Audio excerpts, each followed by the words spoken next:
Man, Neil, keep moving. Where'd he go?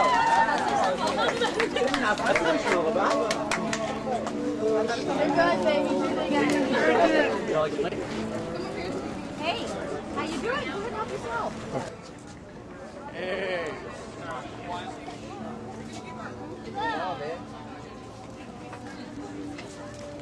You didn't see him in there at all. Good. Yeah.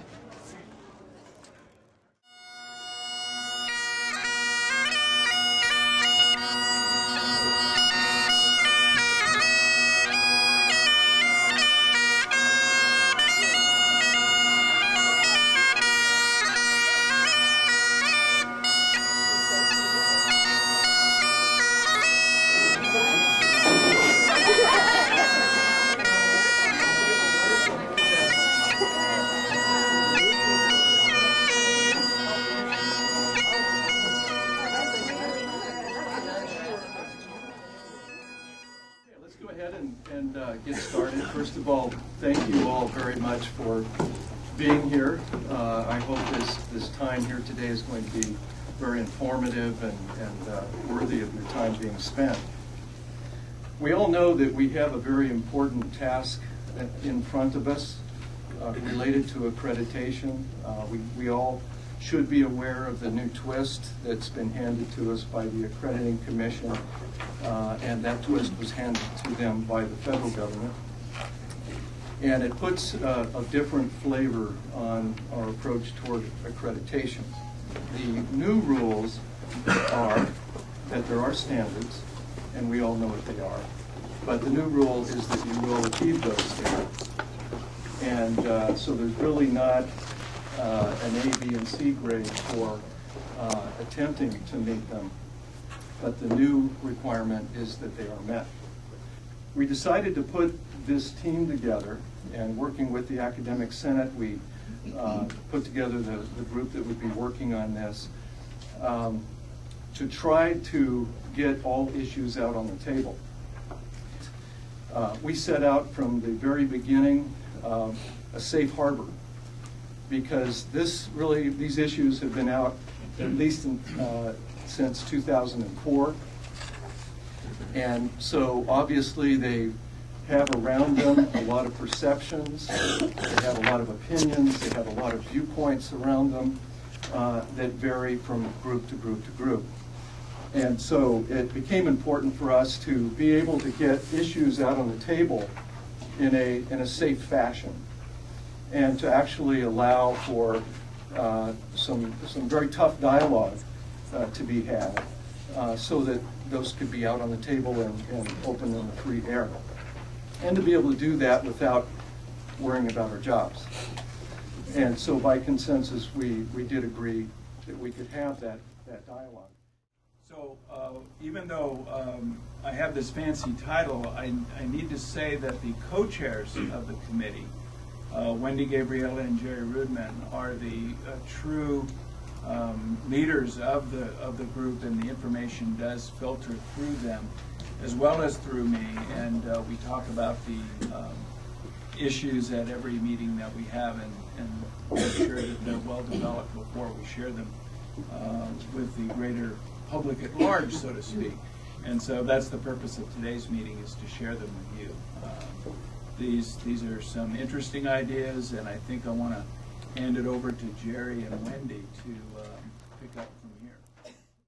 If we look at the agenda, we're looking here at Roman numeral number 2, and on the second page of the action letter, it shows us that we need to respond to recommendation 6, which is the issue of board micromanagement. And then recommendation 7, the clarifying the roles and responsibilities of each constituent group. And then recommendation 8, looking at the climate. First thing we need to do is we have to describe the progress that we've made on each recommendation, and then analyze the results achieved to date, provide evidence of the results, very important, and then indicate what additional plans the institution has developed. Then what we're going to do is, as we put together drafts of the progress report, we'll be circulating them out to the constituent groups for your input and feedback. Item number 4 points out that when there's feedback coming back from the constituent groups, that will be emailed to the co-chairs and the ALO, or the Accreditation Liaison Officer. That's Craig, Jerry, and I. So as the drafts go out, if you see certainly a typo, if you could please email us. But if you have also substantive information that you'd like to see included or not included, anything that you want to comment, you can provide it either handwritten or electronically back to me, Jerry, and Craig. Our timeline to get this done is we want to have a preliminary draft all done by August 1st. And let the college community, district community review it from August 1st to August 15th. And then a preliminary draft will go to the Board of Trustees at their August 22nd meeting. And then hopefully a final draft will be submitted to the board on September 22nd. That should give us then plenty of time to get it in the mail and to the ACCJC by October 15th. Questions about the procedures? The feeling is that if we have a document that specifies all of the rights and responsibilities and roles played by each of the constituent groups, and we have the ed code right there and the board policy and all of those documents, that would be good. And then to include things like flow charts for how decisions are made and the roles played by each of the governance groups, that we think that a lot of the problem in all three of the standards, 6, 7, and 8, has been caused by not having a really clear definition of who's responsible for what decision, how are the decisions made, and what is the flow, and what input do people have. And the other thing would be that as these committees make their decisions, they would post their minutes, and that would be accessible on a website as well. So everybody knows who's on which committee, who's doing what, and it wouldn't be some mystery. Just in contrast, the Chabot model is a very much briefer description of decision-making processes, but it's the classic hourglass where ideas funnel in from any number of groups, constituent groups.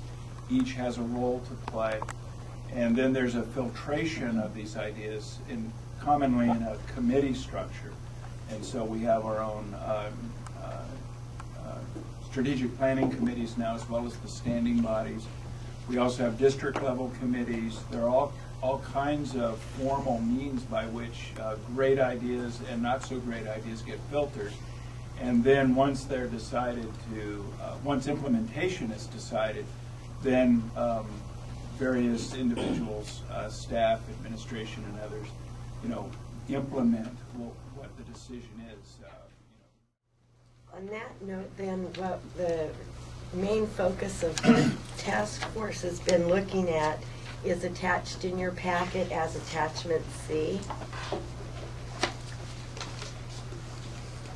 And this is our initial draft of what planning and decision-making structure looks like at IVC. And so what the focus group has been doing is been reviewing drafts of this. And a main component of the Chabot model that the focus group really liked was the idea of decision-making by consensus.